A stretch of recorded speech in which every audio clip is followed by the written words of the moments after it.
Jokiek izan naiz, hemen Maita Kutuaren postuan, nire diska berria aurkezten eta saltzen, argitzala izenekoa.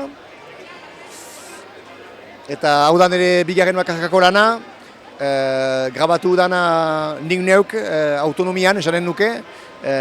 Beraz nik ditut tresnak jo eta programatu, nahasketa egin dut, masterizazioa egin dut nik neuk.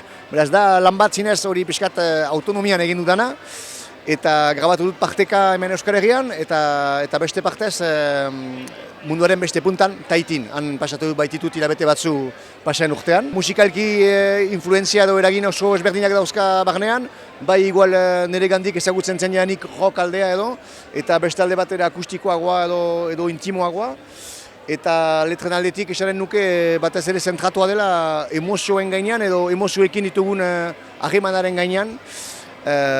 Pentsa daiteke hori gai nahiko harina edo ez importantea dela edo, nire ustez gai oso politikoa da eta oso importantea, eta beraz garantzitsua iruditzen zaidan olako diska bat egitea ere. Beraz diska honek ameka kanta ditu, ameka kanta, biniloan bi aldetan banatuak noski. Orotarat 40 minutu oro irango du diskak, beraz da, benetako album bat, eta bai justuki diskaren luzetasuna ere etortzen da, biniloan nahi nuela absolutoki atera diska hori, eta biniloak baitu bere limiteak, bere mugak, eta hori da zenbat denbora ipintzalden alde bakoitzean. Beraz, limitatu nintzen, biniloak onartzen zuen gauzan, eta beraz, sartu nituen ameka kanta horrengatik. Objektua bera, biniloa hola da, eta berezitasuna da biniloa bera xuria dela.